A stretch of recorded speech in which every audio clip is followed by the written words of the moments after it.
불꽃처럼 타올라야 한다는 책에서 김난준 목사님은 이런 말씀을 하신 적이 있습니다. 예비군 훈련장에 훈련받으러 온 사람들이 교육장에서 이 강의를 듣는 모습과 그것을 녹화를 하고 교회에서 예배하는 성도들의 모습을 녹화를 합니다. 그리고 이제 그래픽 처리를 해서 사람들과 배경을 서로 바꾸는 겁니다. 사람들과 배경을 서로 바꿔서 예비군 훈련장에 있던 사람을 교회당으로 옮겨놓고 예배하는 사람들을 훈련장으로 옮겨놓으면 어떤 모습이 될까 하는 거죠. 어떨 것 같습니까? 그 목사님의 말씀은 전혀 차이가 없다. 그러니까 예비군 훈련소에서 예비군 훈련을 교육을 받는 사람이나 교회에서 예배하는 사람이나 눈에 초점이 없고 얼굴에 기쁨이 없고 표정에 행복이 없는 것은 마찬가지라는 거죠. 그만큼 지금 우리의 예배가 기대가 사라졌고 열정이 사라졌고 기쁨이 사라졌다는 겁니다. 오늘 본문은 우리에게 참된 예배가 회복되면 어떤 모습이 되는가를 잘 보여줍니다. 지금까지 이스라엘 백성들은 느헤미야를 중심으로 해서 그들의 무너진 성벽을 재건하고 또 이스라엘 백성들의 그 무너진 신앙을 재건하고 그리고 그들의 무너진 성읍을 하나님의 백성들을 가득 모아서 이렇게 사람이 살아가는 성읍으로 회복시켜 놓았습니다. 자, 그러면 이제 남은 것이 뭐겠습니까? 바로 이 땅이, 이 예루살렘 땅이 하나님을 예배하는 거룩한 땅으로 세워지는 것입니다. 지금까지는 성벽이 중요했습니다. 그러나 이제부터는 예배가 중요해진 것입니다. 성벽만 완공하면 그냥 끝나는 것이 아니라 이제 이 땅이 하나님을 참되게 예배하는 그런 거룩한 하나님의 백성, 하나님의 땅으로 변화되어야 했던 것입니다. 지금까지 하나님이 왜 예루살렘 성벽을 재건할 수 있게 하셨습니까? 왜 말씀과 회개와 언약 갱신 운동을 통해서 그들의 신앙을 다시 일으켜 세워주셨습니까? 왜 예루살렘 성 안에 이렇게 많은 사람들을 거주시켜서 사람이 살아가는 성읍으로 만들어 주셨습니까? 바로 그 최종 목적은 바로 이 땅이 하나님께 예배하는 땅으로 세우기 위해서 거룩한 땅이 되어야 했기 때문에 그렇게 하나님이 지금까지 인도해 주셨던 겁니다. 지금도 많은 사람들이 하나님의 능력이 필요해서 하나님 앞에 나아갑니다. 그러나 하나님의 능력으로 우리가 당한 그 어려운 문제를 해결하는 것, 그것은 최종 목적이 아닙니다. 모든 문제가 해결되고 모든 어려움이 사라진 뒤에 내가 참된 예배자로 서는 것, 그것이 최종 목적입니다. 내가 선 땅이 하나님을 예배하는 거룩한 땅이 되는 것, 그것이 최종 목적입니다. 오늘 말씀은 이처럼 하나님을 회복을 경험한 이스라엘 백성들이 성벽 봉헌식을 드리면서 이 땅에 참된 예배를 회복시켜 나가는 모습을 보여줍니다. 지난 시간에 우리는 그들의 예배가 정말 하나님을 예배하고 싶어서 사람들이 모여드는 그런 예배를 드렸다고 말씀을 드렸고 또 성벽 위를 걸으면서 하나님이 우리에게 주신 그 증거를 분명하게 보여주는 예배를 드리고 있었음을 제가 말씀을 드렸습니다. 이제 오늘 본문은 39절부터 이제 40절부터 이어지는 본문은 그들의 예배가 힘있는 찬양이 있는 예배였고 즐겁게 예물을 드리는 예배였음을 우리에게 보여줍니다. 오늘 이 말씀을 통해서 우리의 예배가 힘있는 예배로 회복되어지고 즐겁게 하나님을 위해 헌신하는 예배로 회복되어지길 바랍니다. 그래서 참된 예배를 통해서 참된 기쁨을 회복하는 참된 예배자가 되시기를 주님의 이름으로 축복합니다. 자, 오늘 40절에서 43절 말씀은 힘있게 찬양하는 예배를 드리고 있습니다. 자, 40절 읽겠습니다. 시작. 이에 감사.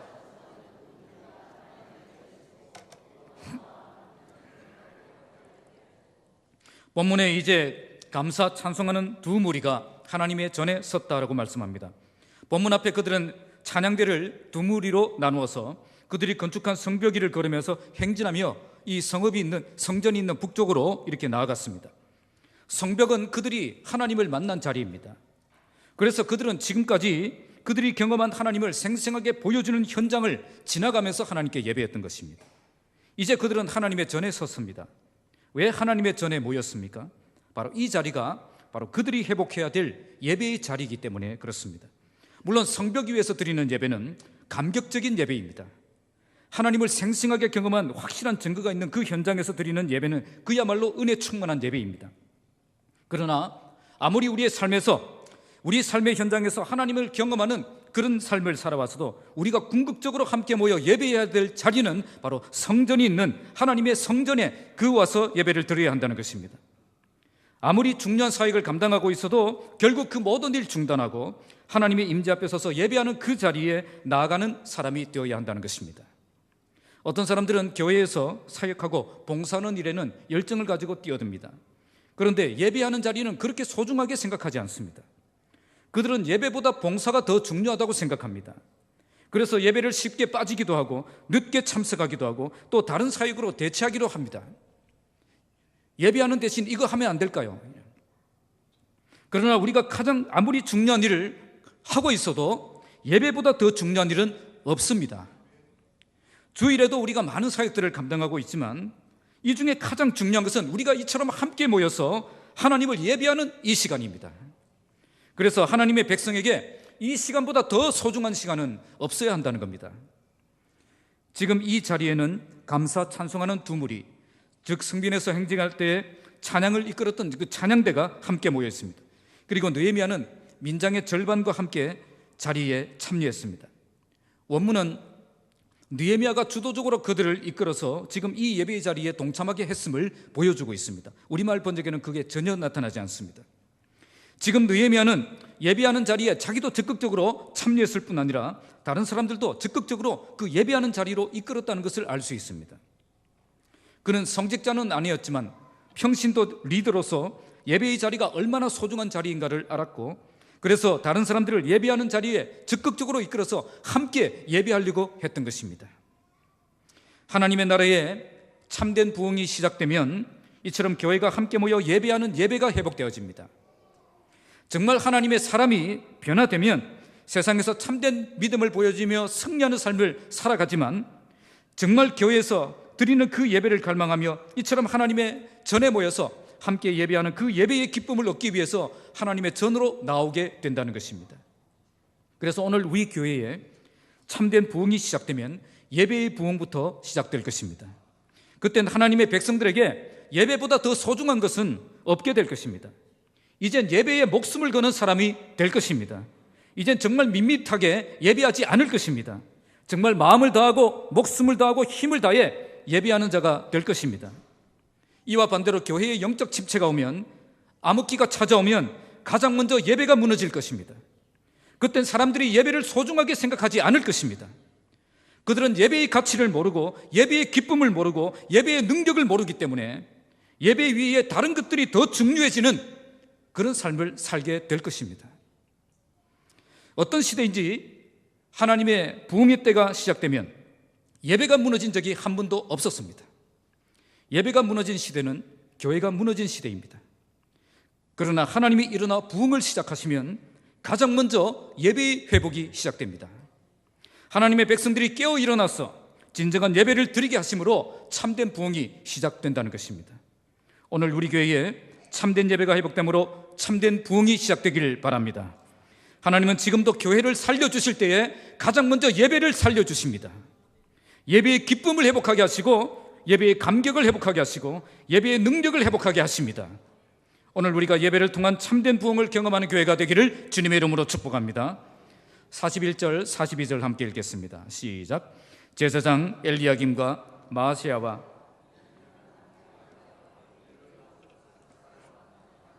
다 나팔을 잡았고 또 마아세야와 스마야와 엘르아살과 우시와 요하난과 말기야와 엘람과 에셀이 함께 있으며 노래하는 자는 크게 찬송하였는데 그 감독은 예스라 히야라. 여기 성전 예배 때에 찬송을 담당한 찬양대가 등장합니다. 여기 나오는 명단은 느헤미야와 함께 성벽위를 걸을 때에 다윗의 악기를 잡고 연주했던 그 사람들의 명단입니다. 그리고 노래하는 자라는 말이 나오는데 영어로는 콰이어, 성가대를, 찬양대를 말합니다. 그래서 지금 이 찬양대는 노래하는 자, 악기를 연주하는 자가 함께 있는 거대한 찬양대였던 것입니다. 우리 찬양대도 악기 연주하는 자가, 혹시 여러분 지금부터 좀 훈련하셔서 플루트나 바이올린이나 좀 이렇게 악기를 지금부터 좀 학원 수강하시고 배워서 또 이렇게 함께 착 이렇게 동참해 주면 좋겠습니다. 이 찬양대가 그 감독은 예스라 히야라고 합니다. 지금으로 따지면 지휘자입니다. 예스라 히야는 노래하는 자, 악기를 잡은 자를 모두 지휘했던 지휘자였습니다. 그래서 지금 이 찬양대는 지휘자와 나팔과 다윗의 악기를 연주하는 자와 노래하는 자가 있는 상당히 규모가 있는 그런 찬양대였습니다. 이 찬양대가 어떤 찬양을 드렸습니까? 본문에 크게 찬송하였는데, 원문의 뜻은 듣다, 쉐마라는 그 말의 히필 사역형, 이 말은 무슨 뜻인지 모르겠죠. 강세형이라는 뜻입니다. 그래서 이 말은 크게 들리게 했다는 겁니다. 나팔 소리와 다윗의 악기 소리와 함께 찬양대가 정말 힘찬 찬송을 하나님께 올려드렸다는 것입니다. 지금 그들이 회복했던 예배는 어떤 예배입니까? 바로 찬양을 힘있게 부르는 그 예배를 회복했던 것입니다. 다 죽어가는 소리로 맥 빠진 찬양을 드렸던 것이 아니라 정말 있는 힘을 다해 큰 목소리로 힘찬 찬송 부르는 그 예배를 회복했다는 것입니다. 참된 부흥이 시작되면 그들의 찬양 소리가 힘찬 찬양으로 변화되는 것입니다. 이처럼 참된 부흥이 시작되면 그 교회의 찬양이 힘찬 찬양으로 변화됩니다. 정말 살아있는 교회는 찬양이 살아있는 교회입니다. 그래서 그 교회의 찬양 소리만 들어보면 그 교회가 죽어가는 교회인지 살아나는 교회인지 알 수 있습니다. 정말 있는 힘을 다해서 힘찬 찬송 부르는 그 교회가 정말 참된 부흥을 경험하는 교회입니다. 반대로 죽어가는 교회는 찬양이 죽어가는 교회입니다. 찬양이 무너지는 교회가 살아 움직이는 교회가 될 수 없습니다. 정말 살아계신 하나님을 생생하게 경험한 그 사람이 어떻게 찬양을 맥없이 부를 수 있습니까? 어떤 교회라도 하나님의 강력한 역사를 경험하면 가장 먼저 찬양 소리가 달라지게 되어 있습니다. 저는 청소년 사역과 청년 사역을 오래 했습니다. 약 15년 했으니까 짧게 한 것은 아니죠. 그때 이걸 더욱 분명하게 확인할 수 있었습니다. 제자훈련, 수련회를 통해서 아이들이 정말 하나님을 만나면 가장 먼저 그들의 예배, 그들의 찬양 달라진다는 겁니다. 하나님의 말씀이 귀에 들리고 찬양을 힘있게 부르고 함께 기도하면 기도 소리가 틀립니다. 사실 매년 수련회를 해보면 시작할 때만 해도 아이들의 찬양 소리는 그냥 기어 들어가는 소리입니다. 찬양하기 싫어서 억지로 따라하는 아이들이 많습니다. 그러나 말씀을 통해 하나님을 만나고 기도를 통해 하나님을 만나면 그때부터 가장 먼저 그들의 찬양 소리가 커지기 시작합니다. 처음 시작할 때는 찬양 인도자가 아무리 힘차게 찬양하자고 그렇게 도전을 해도 아무도 동의하지 않습니다. 그러나 정말 그 아이들이 하나님을 만나면 인도자가 적극적으로 이끌지 않아도 아이들이 알아서 힘찬 찬송을 부르더라는 겁니다. 기도 소리도 달라집니다. 왜 이렇게 되었습니까? 정말 하나님을 만나고 보니 잠잠하게 있을 수가 없는 것입니다. 주 날 구원했으니 어찌 잠잠하리, 기쁨에 찬송 드리리. 주 내 죄 사했으니 어찌 잠잠하리, 기쁨에 경배 드리리. 다음부터는 솔로로 부르게 마시기 바랍니다. 자, 오늘 우리 교회에 참된 회복과 부흥의 역사가 일어나서 우리의 찬송 소리가 달라지는 역사가 일어나길 바랍니다. 그때 어린아이들도 함께 일어나서 기뻐 뛰며 찬양하고 우리 할아버지 할머니들도 힘껏 박수치면서 그렇게 소리 높여 찬양하고 우리 천장이 날아가도록 힘찬 찬송을 부르는 그런 역사가 일어나길 주님의 이름으로 축복합니다. 자, 43절 함께 읽겠습니다. 시작. 이날에 무리가 큰 제사를 드리고 부녀와 어린아이도 즐거워하였으므로 예루살렘이 즐거워하는 소리가 멀리 들렸느니라. 이날에 무리가 큰 제사를 드렸다고 말씀합니다. 이 큰 제사라는 말은 화목 제물을 말합니다. 일반적으로 화목 제물은 이 제물의 뒷다리와 그리고 가슴 부위를 제사장에게 돌리고 나머지 고기는 이 예배에 참석한 사람들, 또 그들의 자녀들, 종들, 그리고 레위인들이 이렇게 함께 나눠 먹을 수 있었습니다. 그래서 본문에 부녀와 어린아이도 즐거워했다는 이 말씀으로 보아서 이 제사는 화목 제사였음을 알 수 있습니다. 화목 제사는 기쁨의 제사이며 감사의 제사입니다. 그들은 이처럼 감사의 제사를 드린 후에 그 제물을 함께 나눠 먹으면서 크게 즐거워했던 것입니다. 얼마나 즐거웠던지 오늘 이 말씀에 즐거움이라는 단어가 4번이나 등장하고 있습니다. 반복되고 있습니다. 그들에게 왜 즐거움이 이렇게 회복되었습니까? 하나님이 크게 즐거워하게 하셨습니다. 그렇게 말씀하고 있습니다. 그러니까 하나님이 그들에게 큰 기쁨을 주셨다는 겁니다. 정말 참된 예배를 드리는 자들에게 하나님이 함께 하셔서 그들에게 세상이 알 수 없는 그런 참된 기쁨을 풍성하게 경험하게 해주셨다는 것입니다. 언제 인간이 이처럼 참된 기쁨을 경험할 수 있습니까? 정말 참된 예배를 회복하고 참된 예배를 드릴 때, 그때 경험할 수 있다는 것입니다. 예배의 가치를 알고 예배의 목숨을 걸을 때에 하나님이 이런 기쁨을 우리에게 주십니다. 정말 온 힘을 다해 하나님을 찬양할 때 하나님께서 그 예배자들에게 이런 기쁨을 주신다는 것입니다. 오늘 이스라엘 백성들이 언제 이런 기쁨을 회복했습니까? 예루살렘 성벽을 완공했을 때 이런 기쁨을 회복했습니까? 물론 그때 굉장했을 것입니다. 그러나 성경에는 그런 말씀이 안 나옵니다. 그들이 언약갱신을 통해 신앙을 회복했을 때 그때 기쁨을 회복했습니까? 물론 그때도 큰 기쁨을 회복했을 것입니다. 그러나 오늘 말씀처럼 이런 엄청난 기쁨은 아니었습니다. 그러면 언제 이들이 이처럼 놀라운 기쁨을 회복했습니까? 바로 참된 예배를 회복했을 때 이런 기쁨을 회복했다는 사실입니다. 바로 이것을 깨닫는 것이 중요합니다.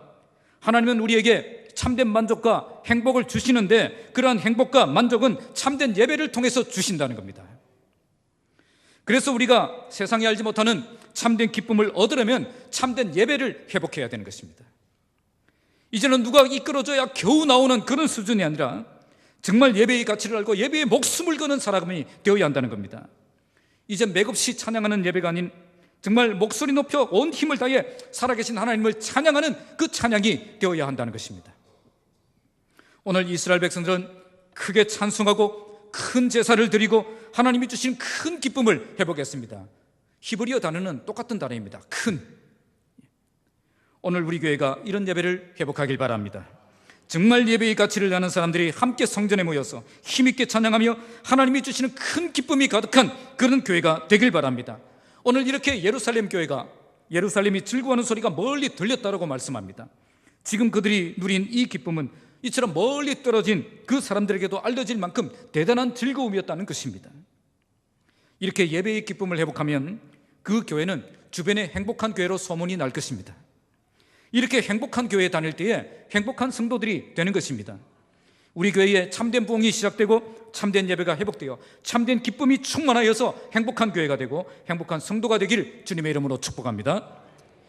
자, 마지막 네 번째는 즐겁게 예물을 드리는 예배를 회복했습니다. 44절부터 47절, 44절 읽겠습니다. 시작. 그날에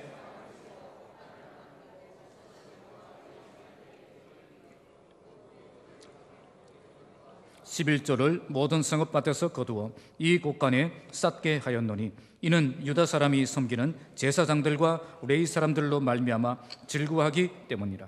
아멘. 본문은 그날이라고 말합니다. 그날은 어떤 날이죠? 성벽 재건이 끝나고 봉헌 예배를 통해서 예배의 감격과 기쁨을 회복한 날입니다. 그날에 그들은 어떤 일을 했습니까? 사람을 세웠다고 말씀합니다. 어떤 사람을 세웠죠? 성전 곳간을 맡아서 백성들이 바친 헌물과 11조를 수령하고 관리할 책임자를 세웠다고 말씀합니다. 지금 이 사람들을 왜 세웠습니까? 그들은 지금 참된 예배를 통해서 참된 기쁨을 회복했습니다. 그래서 이제 그들에겐 예배가 가장 중요해진 사람이 된 것입니다. 이제 예배 없이는 살아갈 수 없는 사람이 된 것입니다. 평생 예배의 기쁨과 은혜와 감격을 놓치고 살아갈 수 없는 그런 사람이 된 것입니다. 참된 예배의 능력을 경험한 뒤에 그들은 참된 예배의 가치를 깨닫게 된 것입니다. 그래서 그들은 예배를 위해서라면 내 모든 것을 아낌없이 드릴 수 있는 그런 자가 된 것입니다. 앞으로 이 성전에서 영원토록 오늘과 같은 그 예배를 드릴 수 있도록 그들은 내가 가진 물질로 적극 후원하는 삶을 시작했던 것입니다. 그러면 오늘 그들이 이처럼 이런 예배의 기쁨을 회복했던 이유가 어디에 있었습니까? 본문에 보시면 이는 유다 사람이 섬기는 제사장들과 레위 사람들로 말미암아 즐거워하기 때문이라. 무슨 말입니까? 바로 성전에서 사역하는 그 성직자들의 그 사역을 통해서 그들이 이런 예배의 기쁨과 행복을 경험할 수 있었기 때문이라고 말씀합니다. 그러니까 그들은 이제야 정말로 예배 인도자의 중요성을 발견하게 된 것입니다. 오늘 그들이 이 예배의 큰 기쁨을 회복할 수 있었던 것은 모두 이런 사람들의 사역 때문이었다는 겁니다. 그래서 그들은 이제 이 사람들의 헌신적인 사역 없이는 참된 예배가 불가능하다는 것을 알게 된 것입니다. 그래서 그들은 어떤 일을 시작합니까? 바로 성전 사역자의 생계를 그들이 책임지기로 시작한 것입니다. 당시 제사장과 레위인들은 세상 직업이 없었습니다. 그들은 오직 성전에서 사역하고 성전에서 나는 것을 먹고 살았습니다. 일반 직업을 가진 다른 성도들이 내는 11조와 다른 헌물을 받아서 그것으로 생활했다는 것입니다. 만약 그들에게 이런 물질적인 지원이 중단되면 그들은 먹고 살기 위해서 할 수 없이 세상 직업으로 뛰어들어야 됩니다. 그렇게 되면 성전에서 일하는 사람들은 아무도 없게 되고 결국 성전 예배는 중단되는 것입니다. 그래서 성전 사역이 중단되지 않으려면 반드시 다른 성도들이 그들의 생계를 책임지는 그 일을 충실하게 해야 했던 것입니다. 그런데 오늘 말씀에 이것을 율법에 정한 대로라고 말씀합니다. 자, 이게 무슨 뜻이겠습니까? 바로 이것이 하나님의 방법이라는 겁니다. 다른 지파 사람들이 제사장과 레위인들의 생계를 책임지게 하고 제사장과 레위인들은 온전히 성전 예배와 성전 사역에만 집중하도록 하는 것, 그것이 바로 하나님의 방법이라는 겁니다. 그래서 그들은 다른 방법을 찾지 않았습니다. 하나님의 율법에 정한 대로 그대로 따르기로 했다는 겁니다. 인간의 계산이나 인간의 생각으로 하려고 하지 않았습니다. 그들은 성전 예배가 중단되지 않으려면 하나님의 방법대로 해야 된다고 생각했던 것입니다. 이처럼 하나님의 일은 하나님의 방법대로 해야 되는 것입니다. 지금 이 시대에도 교회에서 전임으로 사역하는 자들의 생계를 다른 지체들이 책임지게 하는 것, 신약 시대에도 동일합니다. 예수님은 마태복음 10장 10절에 일꾼이 자기의 먹을 것을 받는 것이 마땅하니라고 했고, 사도 바울도 고린도전서 9장 11절에 신령한 것을 뿌리는 자는 육신의 것을 거두는 것이 마땅하다고 말씀합니다. 그리고 갈라디아 6장 6절 말씀에서 가르침을 받는 자는 가르치는 자와 모든 좋은 것을 함께 하라고 가르치고 있습니다. 자, 이 모든 말씀이 보여주는 것이 무엇입니까? 목사의 생계는 다른 성도들이 책임져야 한다는 겁니다. 목사는 이슬만 먹고 살지 않습니다. 이슬 이야기하니까 이 병에 달린 이슬 생각하면 안 됩니다. 하나님이 웃으라고 하는 이야기인데 아무도 안 웃으면 저는 어떻게 합니까? 하나님이 별도로 주시는 또 특별한 만나가 있는 게 아닙니다. 새벽기도 마치고 나가면 만나가 떨어지는 게 아니라는 거예요. 어떤 사람들은 사도 바울은 장막 짓는 일을 하면서 자비랑 사역을 했는데 그렇게 해야 되지 않느냐, 또 그렇게 이야기를 합니다. 그런데 성경을 잘 보시면 그때 바울이 했던 것은 교회에 부담을 주지 않기 위해서 그렇게 했던 것입니다. 당시 교회는 막 시작한 교회, 개척교회입니다. 개척교회가 재정이 자립이 됩니까? 안 되잖아요. 사람도 몇 명 없는데. 그래서 할 수 없이 바울은 일을 해야 했던 것입니다. 교회에 부담을 주지 않기 위해서. 그러나 이런 상황에서도 사도 바울은 재정 자립이 되는 다른 교회를 통해서 후원을 받았습니다. 빌립보서 4장 16절에 바울은 데살로니가에 사역하고 있었는데 빌립보 교회가 2번이나 물질적인 후원을 했다는 것을 기록하고 있습니다. 이것은 당시 능력이 되는 다른 큰 교회가 물질적인 그런 재정 자립이 안 되는 그런 연약한 교회를 이렇게 지원했고, 거기에서 사역하는 사역자는 재정 자립이 되는 그런 큰 교회의 도움을, 후원을 받아서 그 도움으로 사역을 했다는 것을 알 수 있습니다. 대부분 직장 생활을 하시는 분들 바쁘죠? 안 바쁩니까? 바빠야 먹고 살 수 있는데 너무 바빠서 어떻습니까? 성경 읽은 시간이 있습니까? 지난주에 한 100장 읽으신 분, 성경 읽을 시간이 없잖아요. 그냥 정신없이 하루하루 지나갑니다. 그런데 목사가 세상 직업을 갖고 있으면 어떻게 되겠습니까? 목사도 마찬가지로 정신없이 지나갑니다. 새벽기도 못 나옵니다. 정말 말씀을 충실하게 준비할 여유가 없다는 겁니다. 그래서 목사는 목회에 전념하고 성도가 목사의 생활비를 책임지는 것, 참된 예배 회복을 위한 하나님의 방법입니다.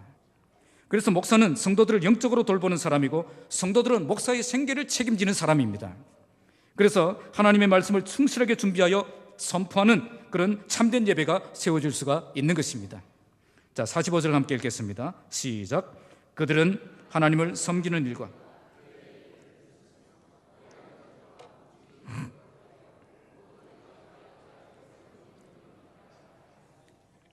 지금까지는 제가 목소리를 막 높여서 이야기를 했는데 이제부터는 저 자신을 때리는 마음으로 말씀을 전하겠습니다. 이 말씀을 준비하면서 어제부터 굉장히 마음이 부담이 되었습니다. 여기서 그들이란 누구죠? 제사장들과 레위인들을 말합니다. 그들은 어떤 일에 힘썼다고 말씀합니까? 2가지입니다. 하나님을 섬기는 일과 결례의 일을 힘썼다. 하나님을 섬기는 일은 뭐죠? 하나님이 그들에게 맡기신 직무를 말합니다. 결례의 일은 뭐죠? 그들을 자신이 정결하고 거룩하게 지켜내는 일을 말하는 것입니다. 그래서 이 말씀은 목회자의 의무를 말씀하고 있는 것입니다. 지금까지는 성도들의 의무를 말씀했는데 이제는 목회자의 의무에 대해서 말씀하고 있는 겁니다. 지금까지 성도들이 목사의 생활비를 책임져야 했다면 이제 목사는 하나님을 섬기는 일과 결례의 일을 힘써야 한다는 겁니다. 하나님을 섬기는 일이란 목사에게 주어진 그 사명을 충실하게 감당하는 것을 의미합니다. 본문 앞에 이스라엘 백성들이 성전 사역자들 때문에 참된 기쁨을 회복했다고 말씀합니다. 그들이 정말 예배를 잘 준비하고 잘 감당했기 때문에 그 예배의 기쁨과 감격이 넘쳐나게 되었던 것입니다. 왜 이렇게 되었죠? 그들이 하나님을 섬기는 일, 즉 자기에게 주어진 사명을 최선으로 다해서 잘 감당해 주었기 때문입니다. 그래서 교회가 행복한 교회가 되려면 목사의 역할이 중요한 것입니다. 교회가 목사 때문에 힘든 교회가 되면 안 됩니다. 교회가 목사 때문에 행복한 교회가 되어야 되는 것입니다. 이런 교회가 되려면 목사가 어떻게 해야 됩니까? 정말 목사가 해야 될 그 일을 충실하게 감당하는 그런 목사가 되어야 한다는 것입니다. 만약 목사가 해야 될 일 하지 않고 딴짓만 하면 결국 그 예배는 불행한 예배가 될 것입니다. 그리고 그 교회는 불행한 교회가 될 것입니다. 지금 주변에 힘든 교회들 보시면 그 대부분 그 중심에 목사들이 있습니다. 목사 때문에 행복해야 될 교회가 목사 때문에 불행한 교회가 되어가는 모습을 종종 보고 있다는 겁니다. 왜 이런 일이 일어납니까? 정말 목사가 해야 될 그 일을 하지 않고 있기 때문에 그런 것입니다. 목사가 해야 될 일이 뭐죠? 성경은 분명히 말씀하고 있습니다. 말씀과 기도에 전무하는 것입니다. 목사는 하나님의 말씀에 능력이 있음을 믿고 말씀에 목숨을 걸어야 됩니다. 그리고 기도가 하나님의 방법이라는 것을 알고 기도하는 목사가 되어야 한다는 겁니다. 대부분 불행한 교회는 다 이 문제에 걸려 있습니다. 목사가 하나님의 말씀을 신뢰하지 않고 프로그램이나 다른 방법을, 인간적인 방법들을 찾기 시작하면 그 교회는 힘든 교회가 될 수밖에 없습니다. 목사가 기도의 능력을 믿지 않고 물질이나 사람이나 다른 방법을 더 의지하고 더 신뢰하기 시작하면 그 교회도 역시 불행한 교회가 될 수밖에 없습니다. 두 번째, 그들이 힘썼던 것, 결례의 일을 힘썼다는 겁니다. 결례의 일이란 뭐죠? 몸과 마음을 거룩하게 지켜내는 것을 말합니다. 성직자는 누구보다 거룩해야 됩니다. 정말 참된 예배가 회복되려면 일만 잘해서는 안 된다는 거예요. 정말 거룩한 사역자가 되어야 한다는 것입니다. 그래서 목사는 거룩해야 됩니다. 어떤 사람은 목사도 인간이다 그렇게 말을 합니다. 물론 이해는 됩니다. 저도 목사이기만 연약한 인간이기에 충분히 이해합니다. 그러나 그 말을 당연하게 받아들이는 그 순간 그 목사는 끝난 것입니다. 사역도 끝난 것입니다. 목사도 인간입니까? 맞습니다. 그러나 목사가 일반 사람들과 다를 바가 없다면 더 이상 능력 있게 쓰임받을 수 없는 목사라는 것을 알아야 한다는 것입니다. 목사는 인간이 아닙니다. 목사는 하나님의 종입니다. 그래서 목사에게는 거룩이 능력입니다. 거룩하지 않는 목사에게 참된 능력이 나타날 수 없다는 것입니다. 그래서 오늘 이 설교는 저에게 하는 설교입니다. 해야 할 일을 하지 않는 목사, 거룩하지 않는 목사, 가장 위험한 목사입니다. 그래서 저를 위해 기도하실 때에 해야 할 일에 집중하는 목사가 되게 하시고 또 자신을 거룩하게 지켜서 하나님의 일을 하기에 합당한 깨끗한 그릇이 되도록 기도해 주시기 바랍니다. 그런데 그 다음 말씀을 보시면 노래하는 자들과 문지기들도 그러하여 라고 말씀합니다. 자, 여기 나오는 노래하는 자들, 문지기들, 성직자들이 아니라 일반 평신도 사역자들을 말합니다. 그러하다는 말은 똑같다는 거예요. 성직자와 똑같이 그들도 하나님을 섬기는 일과 결례의 일을 힘썼다는 겁니다. 그러니까 일반 사역자들, 교회에서 사역하는 모든 사역자들, 자기의 직분에 충실한 삶을 살아야 되고 또 자신을 거룩하게 지키는 삶을 살아야 한다는 것입니다. 그들은 교회에서 능력 있는 일꾼이 되었고 거룩하고 정결한 일꾼이 되어야 했던 것입니다. 이걸 통해 성전 예배를 함께 세워가는 소중한 사역자가 될 수 있음을 우리에게 보여주는 것입니다. 그래서 이 말씀은 교회에서 사역하는 모든 평신도 사역자들도 내가 성직자가 아니기 때문에 나는 좀 더 목사보다 좀 더 낮은 기준을 가지고 그렇게 살려고 해서는 안 된다는 겁니다. 나도 내게 맡겨진 그 직분이 무엇이든 그것을 충실하게 감당하는 일꾼이 되어야 되고 나도 하나님의 일을 감당할 수 있는 거룩하고 깨끗한 그릇이 되기를 힘써야 한다는 것입니다. 어떤 사람들은 정말 존경받을 만한 거룩한 그런 삶을 살아가지만 사역을 하는 것을 보면 이렇게 좀 시원찮은 그런 사람들이 있습니다. 또 어떤 사람들은 사역은 정말 잘하는데 거룩하지 못한 거예요. 깨끗하지 못합니다. 그런 사람들이 있습니다. 우리는 그 둘 중에 하나를 선택해야 될 사람이 아닙니다. 우리는 능력 있는 일꾼이 되어야 하고 또 거룩한 일꾼이 되어야 하는 것입니다. 저와 여러분 모두가 그렇습니다. 참된 예배는 저절로 만들어지는 것이 아닙니다. 목사가 말씀과 기도에 전무할 때, 또 목사가 거룩한 종이 될 때 참된 예배가 회복되는 것입니다. 또 모든 평신도 사역자들도 능력 있는 일꾼이 되고 거룩한 일꾼이 될 때 참된 예배가 회복되는 것입니다. 우리 모두 참된 예배를 회복하는 참된 일꾼이 되시기를 주님의 이름으로 축복합니다. 자, 46절 읽겠습니다. 시작. 옛적 다윗과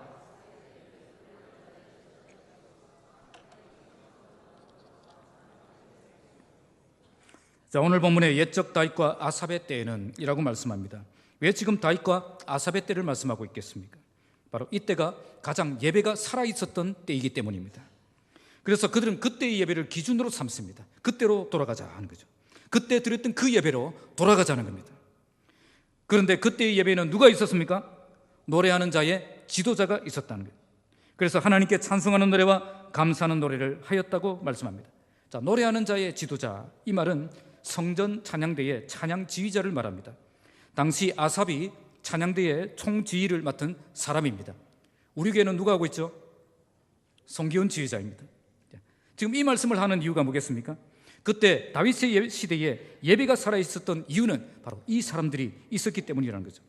그래서 그때 그 시대의 예배로 돌아가려면 어떻게 해야 됩니까? 다윗 시대에 예배를 위해 지도자를 세우고 그들을 아낌없이 지원했던 것처럼 우리도 그렇게 해야 된다는 것입니다. 그러면 이 사람들이 성전에서 사역할 수 있기 위해서 어떻게 해야 됩니까? 모든 백성들이 그들의 생계를 책임지고 그들에게 필요한 것을 전적으로 지원해 주어야 했던 겁니다. 정말 능력 있는 예배를 회복하려면 그만큼 최선을 다해 전문 사역자를 지원하고 후원해야 된다는 것을 보여주고 있는 것입니다. 마지막 47절 읽겠습니다. 시작. 스룹바벨 때와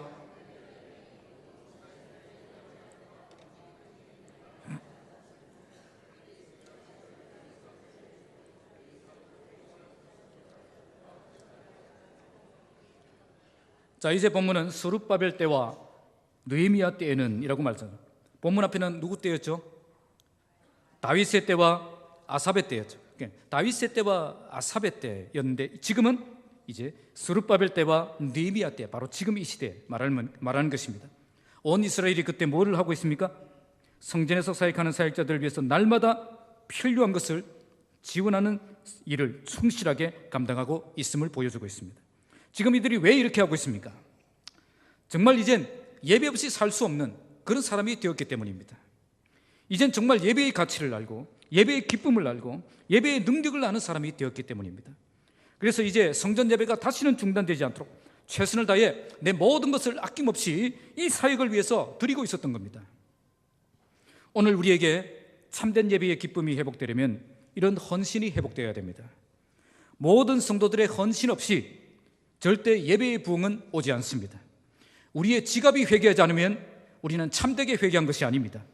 다윗의 시대에 예배의 능력이 있었던 것은 그만큼 그 시대가 예배를 위해서 아낌없이 지원했기 때문입니다. 성전 예배가 무너지지 않도록 최선을 다해서 모든 성도들이 물질로 헌신했기 때문입니다. 그래서 오늘 이스라엘 백성들도 내 모든 것 아낌없이 드려 헌신하고 있었던 것입니다. 이걸 통해 그들은 하나님이 정하신 성도들과 성직자의 그런 아름다운 관계를 회복하고 있었던 것입니다. 성도들은 성직자들의 그 생계를 책임지고 지원하고 성직자들은 성도들의 영적 성장을 위해 최선을 다해 사역하는 그 관계가 회복된 것입니다. 언제요? 스룹바벨 때와 느헤미야 시대, 다윗의 때와 아삽의 때가 아니라 스룹바벨 때와 느헤미야 시대. 오늘 우리의 시대에도 참된 예배의 부흥을 회복하려면 같은 방법을 붙잡아야 됩니다. 먼저 목사는 말씀과 기도에 전무하고 거룩한 사역자가 되고 모든 성도들이 참된 예배의 능력을 경험할 수 있도록 최선을 다해 사역해야 됩니다. 그리고 성도들은 성전 사역이 이렇게 원활하게 돌아가도록 내 모든 것을 아낌없이 들여서 헌신하는 삶을 살아야 한다는 것입니다. 이 둘 중에 하나라도 무너지면 그 교회는 시험이 오고 그 교회는 어려움이 오게 되어 있습니다. 목사가 해야 될 일 하지 않고 딴짓을 하고 있다든지 거룩하지 못한 삶을 살고 있다든지 그렇게 되면 예배는 무너지게 되어 있습니다. 성도들이 성전 사역을 위해서 내가 가진 것 이렇게 움켜쥐고 내어놓지 않으면 그 교회는 예배가 무너질 수밖에 없다는 것입니다. 그래서 오늘 이스라엘 백성들은 내가 가진 물질을 기꺼이 성전 사역을 위해 드리는 삶을 시작했던 것입니다. 그것도 그냥 대충 시작하지 않았습니다. 사람을 세워서 철저하게 감독하면서 조금도 허술함이 없도록 그렇게 했다는 것입니다. 그리고 모든 백성들은 최선을 다해 내가 드려야 할 11조와 헌물을 열심히 드렸습니다. 이걸 통해서 그들은 지금 스룹바벨 때와 느헤미야 때에 살고 있었지만 다윗의 때와 아삽의 때에 드렸던 그 예배를 회복하고 있었던 것입니다. 그래서 이젠 정말 제사장과 레위인들이 자기의 사역을 해야 할 수 있는 그 시대가 되었고, 모든 성도들이 성전 사역을 위해 아낌없이 드려 헌신하는 시대가 회복되었던 것입니다. 하나님은 오늘 이 시대에도 다윗의 시대에 들었던 그 진정한 예배가 회복되기를 원하십니다. 그러기 위해서 목사가 목사답게 사역하도록 성도들이 최선을 다해 물질로 지원하는 교회가 되어야 됩니다. 그리고 성도들이 교회 사역을 위해 헌신하는 만큼 하나님께서 우리에게 참된 예배의 능력을 경험하게 해주실 것입니다. 우리 모두 하나님의 선한 일을 위해서 내게 있는 모든 것을 아낌없이 드리는 예배를 회복하길 바랍니다. 우리가 예배 가운데 이런 헌신을 드리며 나아가면 하나님은 우리에게 복을 내려주시고 세상이 알지 못하는 참된 기쁨과 만족을 경험할 수 있도록 우리가 드리는 그 예배를 축복해 주실 것입니다. 우리 모두 내게 있는 모든 것을 아낌없이 드려 헌신하는 교회가 되어서 우리 교회가 하나님이 이 시대에 주시는 그 예배의 부흥을 경험하는 교회가 되기를 주님의 이름으로 축복합니다. 말씀을 맺겠습니다. 오늘 본문은 예루살렘 성벽 봉헌식을 통해서 참된 예배를 회복하고 참된 부흥의 시대를 열어가는 그런 하나님의 백성들의 모습을 보여주고 있습니다. 이걸 통해 오늘 우리가 회복해야 될 참된 예배가 무엇인지를 가르쳐주고 있습니다. 정말 이제는 헛된 예배로 만족하지 말고 참된 예배를 드리며 나아가야 한다는 것을 말씀하고 있습니다.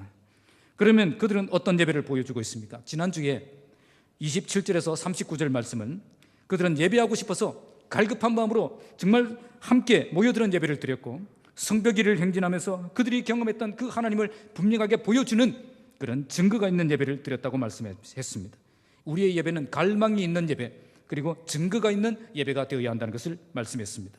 오늘 보면 40절에서 47절은 그들은 성전에 모여서 맥없이 찬양한 것이 아니라 정말 힘찬 찬송을 부르며 예배하며 나아갔습니다. 그래서 그들에게 하나님이 주신 기쁨이 가득한 예배가 되었습니다.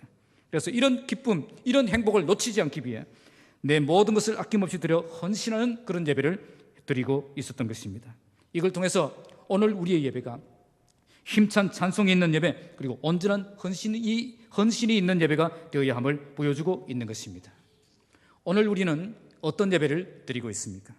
정말 하나님을 향한 그 갈망이 있는 예배, 그래서 하나님을 예배하고 싶어서 달려오는 예배, 정말 하나님을 경험한 증거가 있는 예배, 우리의 삶에서 하나님을 경험한 그 증거를 보여주는 예배, 힘찬 찬송이 있는 예배, 정말 천정이 떠나가도록 큰 목소리로 하나님을 찬양하는 예배, 예배를 위한 즐거운 헌신이 있는 예배가 되길 바랍니다. 그래서 다윗의 시대에 경험했던 그 위대한 예배를 오늘 우리도 경험하길 바랍니다. 정말 참된 갈망이 있고 참된 증거가 있고 참된 찬송이 있고 참된 헌신이 있는 그런 예배를 회복하길 바랍니다. 그래서 우리 교회가 성경이 보여주는 참된 예배를 회복하고 참된 기쁨을 경험하는 복된 교회가 되기를 주님의 이름으로 축복합니다. 기도하겠습니다.